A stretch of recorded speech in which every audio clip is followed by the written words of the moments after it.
Assalamualaikum warahmatullahi wabarakatuh. Baiklah, kami dari kelompok 2 akan mempresentasikan materi tentang manajemen data. Perkenalkan nama saya Adik Reski dengan NIM 240509250 dan rekan saya Yulia Zakiatul Aufa dan yang ketiga rekan saya Lutfia Putria Sandra. Baiklah, materi yang pertama akan dibacakan oleh Yulia Zakiatul Alfa. Pada Yulia kita persilakan. Baiklah, terima kasih saya ucapkan kepada moderator. Pada kesempatan kali ini saya akan menjelaskan tentang konsep dasar dari database. Konsep dasar dari database itu terdiri atas dua, yaitu data dan base. Data itu secara harfiah, pengertian itu adalah representasi dari fakta dunia yang direkam dalam bentuk angka. Angka itu bisa saja seperti angka 1, angka 2, angka 3. Terus dari huruf itu seperti abjad, A, B, C, D, hingga Z. Dan kemudian ada simbol, teks, gambar, dan lain-lainnya. Sedangkan secara istilah itu data adalah himpunan kelompok data arsip yang saling berhubungan yang diorganisasikan sedemikian rupa agar kelak dapat dimanfaatkan kembali dengan cepat dan mudah. Selanjutnya itu adalah hierarki dari data. Nah, hierarki dari data ini adalah sebuah struktur yang berjenjang yang menggambarkan tingkatan dari data di dalam sebuah sistem.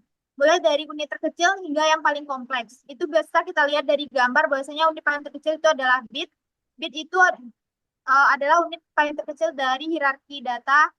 Itu seperti angka 0 atau angka 1. Kemudian di atas bit itu terdapat byte, yaitu gabungan dari beberapa angka. Kemudian dari byte itu kemudian berkumpul dari beberapa angka, kemudian membentuklah sebuah karakter menjadi informasi yang unik.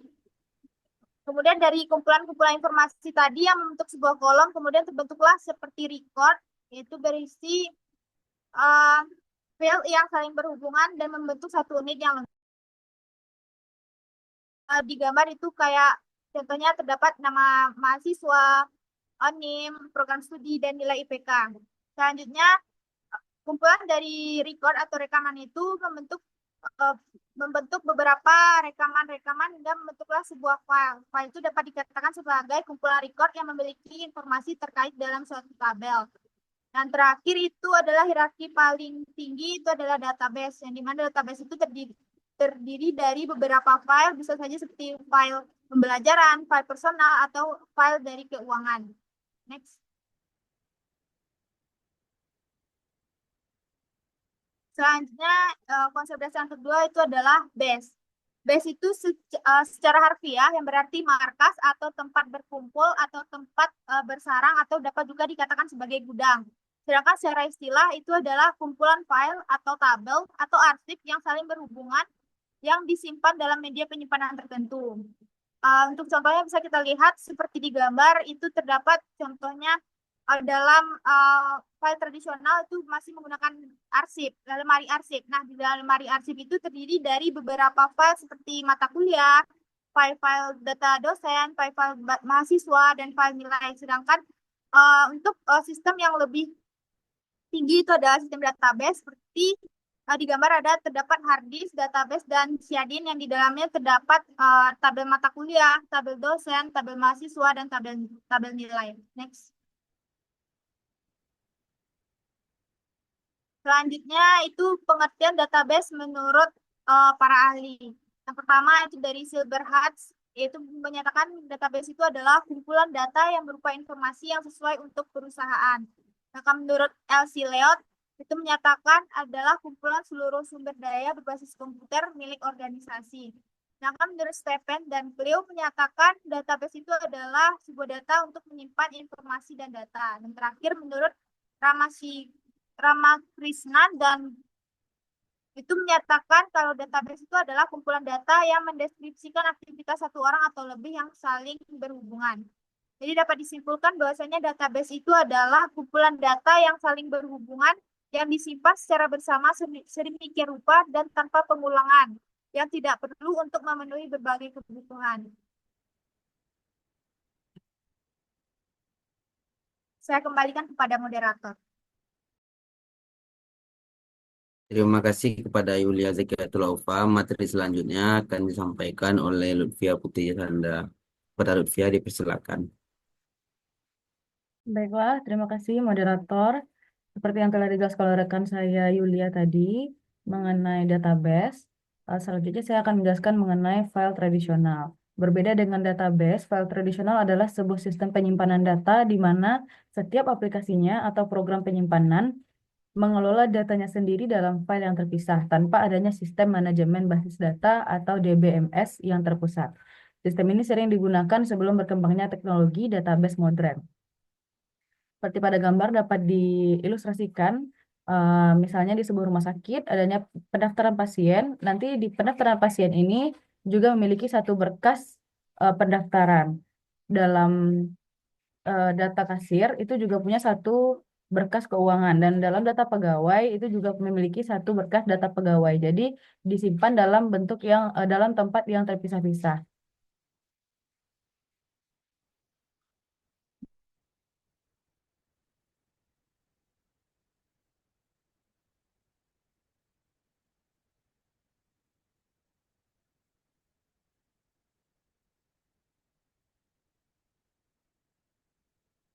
Nah, Sistem penyimpanan data tradisional mengelola data secara terpisah untuk setiap aplikasi. Misalnya, perusahaan memiliki file terpisah untuk kepegawaian, penggajian, dan tunjangan yang menyebabkan banyak kelemahan seperti redundansi dan ketidakkonsistenan data. Data yang disimpan di berbagai tempat secara independen menyebabkan pemborosan sumber daya penyimpanan. Dan ketidakkonsistenan terjadi ketika atribut yang sama memiliki nilai yang berbeda di sistem yang berbeda. Perbedaan sistem pengkodean dapat menciptakan kebingungan dalam integrasi data antar departemen. Adapun kelemahan lain seperti ketergantungan program data. Setiap program harus mendeskripsikan lokasi dan format data yang digunakannya.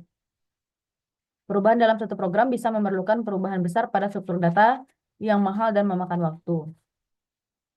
Dan data tradisional ini juga biasanya kurang fleksibel karena sistem hanya dapat menghasilkan laporan yang telah diprogram sebelumnya.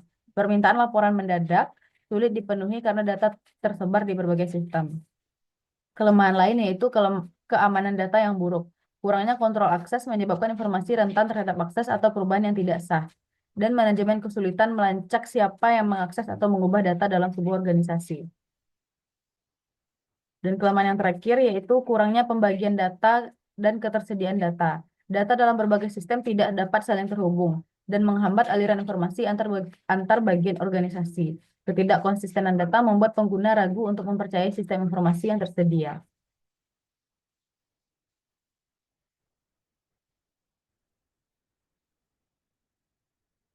Namun, walaupun file tradisional memiliki kelemahan eh, dan database terlihat seperti memiliki kelebihan yang banyak, namun di samping itu database sebenarnya juga memiliki risiko, seperti adanya spesialisasi baru. Database merupakan sistem penyimpanan modern yang tentunya juga eh, memiliki program pembangunan yang berkelanjutan, makanya seringkali database ini mengalami update dan upgrade.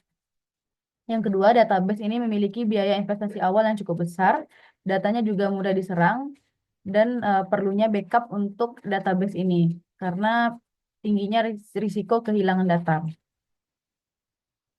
Namun tentu saja keunggulan database ini lebih banyak dibandingkan kekurangannya. Yang pertama, keunggulannya lebih cepat dan mudah serta efisien, redundansi datanya minimum, dan datanya juga konsisten. Datanya juga terintegrasi data sharing dan mudah dalam pengembangan dan menyediakan backup dan pemulihan recovery.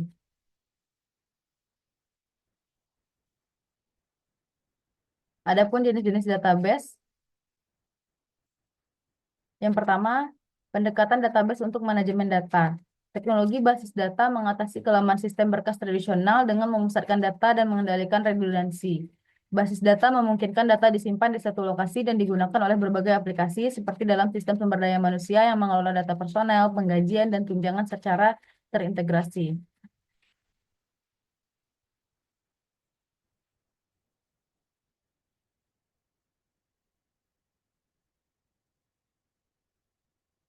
Selanjutnya, sistem manajemen basis data atau DBMS. DBMS adalah perangkat lunak yang mengelola dan menyediakan akses ke data secara efisien. Keunggulan DBMS adalah mengurangi redundansi dan inkonsistensi data, meningkatkan aksesibilitas dan keamanan data, memisahkan program dan data untuk kemudahan pengelolaan. Selanjutnya ada DBMS relasional. DBMS relasional menyimpan data dalam tabel 2 dimensi yang berupa baris dan kolom dengan kunci utama dan kunci asing untuk menghubungkan tabel. Operasi utama dalam DBMS relasional yang pertama itu ada select atau memilih subset data, ada join menggabungkan dua tabel berdasarkan elemen yang sama, dan ada project menyusun tabel baru dengan kolom tertentu. Contoh DBMS relasional seperti MySQL, Oracle Database, dan SQL Server. Selanjutnya ada DBMS berorientasi objek atau OOD-BMS. Dirancang untuk menyimpan data kompleks seperti gambar, video, dan suara dalam bentuk objek, cocok untuk aplikasi multimedia dan berbasis web, namun kurang efisien dalam menangani transaksi besar dibandingkan DBMS relasional. Selanjutnya ada basis data di cloud atau cloud database menawarkan pengelolaan data dengan biaya yang lebih rendah dan fleksibilitas yang tinggi. Meskipun dengan fitur terbatas dibandingkan DBMS lokal, contohnya Amazon SimpleDB dan Amazon RDS. Cocok untuk bisnis kecil hingga menengah. Selanjutnya saya kembalikan kepada moderator.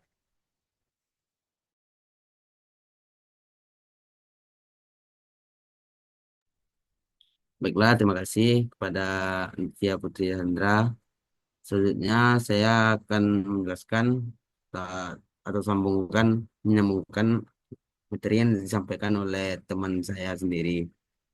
Berikutnya ada berdasarkan penggunanya database operasional. Yang pertama itu digunakan untuk transaksi harian berupa OLTP, yaitu Online Transaction Processing. Contohnya seperti sistem perbankan dan e-commerce.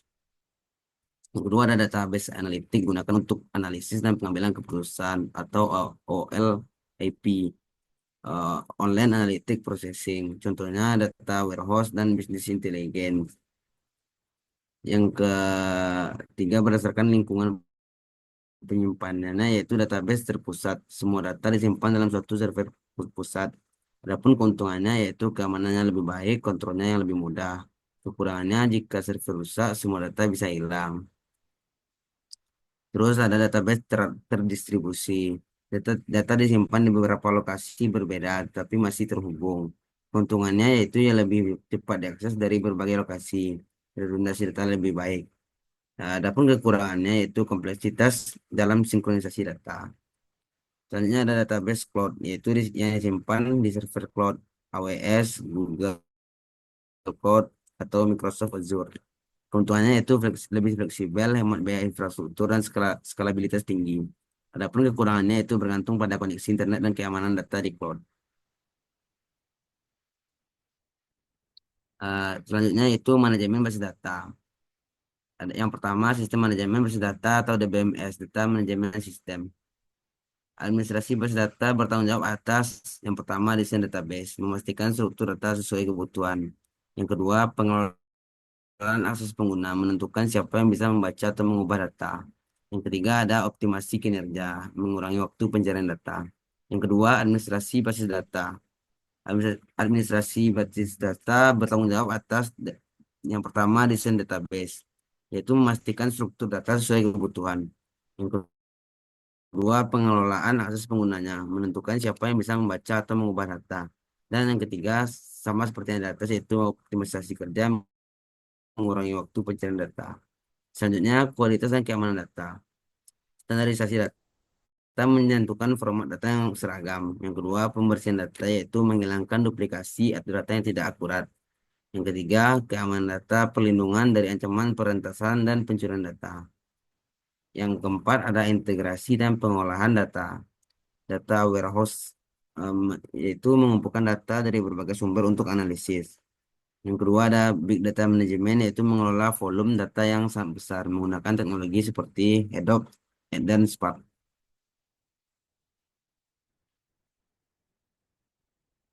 Adapun cangkupan DBMS mencakup proses yang pertama dari data, struktur, dan batasan dari data yang disimpan dalam database.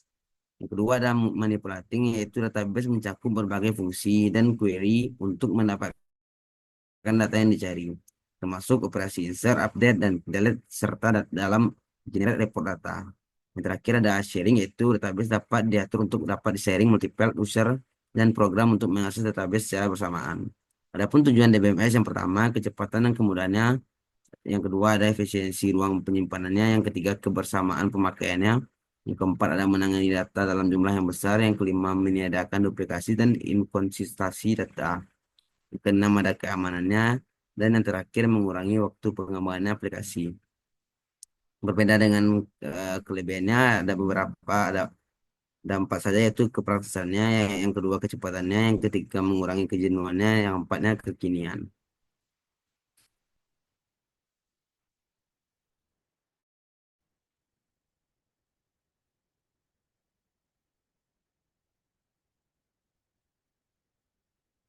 Sistem database dan keamanannya. Terdapat empat komponen pokok dari sistem database. Yang A, data dengan ciri-ciri. Yang pertama, data disimpan secara terintegrasi. Yang kedua, data dapat dipakai secara bersama-sama atau shared. Yang B, perangkat keras atau hardware.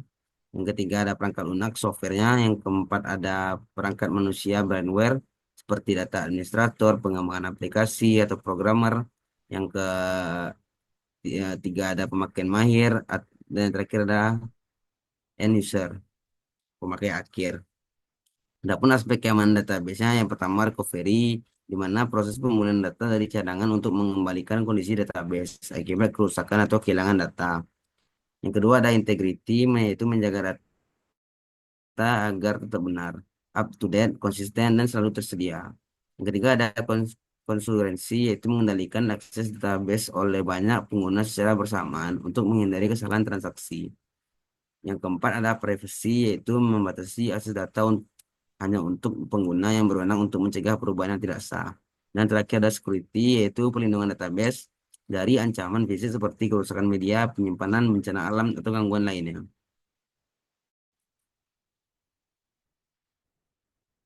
Eh, Sekian presentasi kami tentang materi manajemen data. Kurang lebihnya kami mohon maaf. Sekian, terima kasih dari kelompok 2. Assalamualaikum warahmatullahi wabarakatuh.